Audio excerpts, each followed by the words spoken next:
김건희 여사 얘기가 나왔으니까 어제 저녁 국회 본회의에서 재표결이 있었습니다. 결국에는 이제 여당이 쌍특검 표결하자 해서 했는데 부결될 가능성을 높게 점쳤었는데 결국에는 이탈이 어느 쪽에서 얼마나 나올 것이냐 관심이 있었습니다. 민주당 내에서 좀 이탈이 있었던 것으로 보인다. 그렇죠. 이 민주당 내에서 그 이제 50억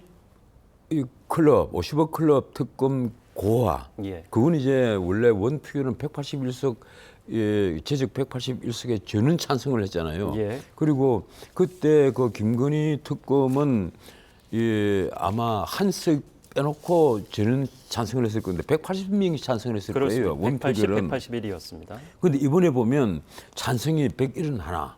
그러니까 9명이 이제 그때보다 빠져나갔고 그렇습니다. 반대가 109명. 대장동 특검은 예. 177명으로 4명이 빠져나갔습니다. 예. 그런데 이게 보면요. 대장동 특검은 가령 177명으로 4명만 속 빠졌지만은 그거보다 6명이 더 빠져버렸단 말이에요. 그래서 이게 묘하게 지금 민주당에서 탈당을 한 당내 분위기랑 관련성이 있다는 당내 거죠. 분위기와 그대로 연결시켜서 예. 보는 시각이 굉장히 높아요. 그런데 사실 그렇습니다. 50억 클럽 특검은 국민의힘 안에서도 뭐 당론에 따라서 어차피 반대는 했지만은 일부는 찬성을 하는 사람들이 있어요. 왜 그런가 하면 이 대장동 50억 클럽 특검을 파헤치면 네. 그 안에 뭐가 있는가 하면 이른바 권순일 전 대법관의 재판 거래 의혹도 포함되어 있습니다. 이건 이재명 대표와 직접적으로 연결이 되어 있단 말이에요. 예. 김만배가 그 권순일 대법관의 방에 판결 전에 8번이나 들락날락했다는 거 아니에요. 그리고 총 9번인데 정확히 하면 이 사건과 연관되어서 판결 전에 한 7번 떠나들고 판결 바로 그 다음 날 가고 그래서 그 뭔가 심상치 않은 재판 거래가 있는 것 아니냐 예. 이런 의혹이 있단 말이에요. 그 본인은 이발하러 갔다 이러지만 그건 말도 안 되는 소리고. 근데 여기에 대해서 제대로 아직까지 수사가 이루어지지 않고 있는 거예요. 만약에 이것이 사실로 밝혀진다면 네. 이건요 대한민국 건국 이래 최대의 아마 스캔들이 될 겁니다. 지금 그렇게 봐요.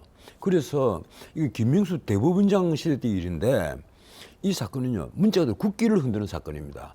그런데도 사실 이거 50억 특검을 해야 되는 것이 아니라 재판거래 의혹 특검을 해야 되는 거예요. 저는 그렇게 생각을 합니다. 그런데도 아직까지 지금 윤석열 정부에서도 이 사건을 그대로 계속 미직미직거리고 있어요. 이거 뭐 예. 검찰에서 판단을 할 문제겠지만 만약에 이번 총선에서 국민의힘이 대승을 거두어서 다수당이 된다면 나는 이 재판거래 의혹만은 반드시 특검을 해야 한다. 그렇게 생각을 합니다. 예.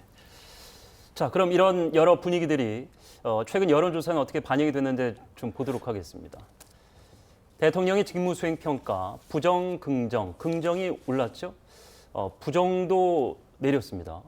둘이 이제 가까워졌는데 잘하면 이제 크로스되는 지점이 이 상태로라면 이제 보일 수도 있는데 물론 이제 다음 이슈들 어떤 게 등장할지 봐야 되겠습니다만 총선이 40일 남은 상황에서 대통령의 지지율이 40% 가까이 올랐고 국민의힘도 6개월 정도 됐네요. 민주당과의 지지율 격차가 다시 벌어졌다는 그 조사 결과가 나왔습니다. 물론 이 총선을 전제로 한 지지 의향 여부를 파악했을 때는 양당이 뭐 큰 의미가 아직은 없습니다. 그런데요, 제가 이 자리에서 그 한 달 전에 이 윤 대통령 지지가 정확히 한 달 전입니다. 예. 30%가 무너져서 긍정평가가 29%까지 처박힌 적이 있었어요. 예. 그래서 폭락을 하고 있다 이랬는데 제가 그때 그런 얘기를 했습니다. 아마 이게 바닥일 가능성이 굉장히 높다. 만약 여기서 반등을 한다면 정말 국민의힘에 필요한 것은 윤석열 정부의 긍정평가 40%다. 이 40%를 넘어야 다수당을 기대할 수 있다. 네. 왜 그런가 하면 총선은 윤석열 정부의 중간평가고 그리고 윤석열 정부의 중간평가니까 지금 한동훈 대 이재명의 문제가 아니라 윤석열 대통령에 대한 긍정이냐 부정이냐. 그래서 정권 비판론이냐, 정권 긴조론이냐, 정권 지원론이냐, 아니 그 문제를 다루는 선거다. 예. 그런데 그날 이후로 지금 계속 쭉쭉쭉 올라가고 있어요. 올라가서 드디어 39%까지 올라갔단 말이에요. 그러니까 한 달 전보다 10%포인트가 올라간 겁니다. 그리고 반대로 부정평가는 한 달 전에 63%였습니다. 그게 쭉 내려와서 지금 53%까지 10%포인트가 내려온 겁니다. 묘하게 올라간 수치와 내려온 수치가 똑같아요. 예.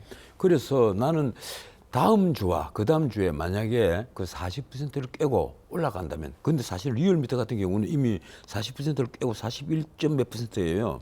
그런데 이제 갤럽 같은 이 면접조사가 올라간다면 나는 국민의힘은 앞으로 승세를 본격적으로 굳혀갈 가능성이 높고, 반면에 민주당은 계속해서 이 비명 행사 이 파동, 공천 파동이 장기화되면서 더 어려워질 가능성이 높다, 이런 생각을 합니다.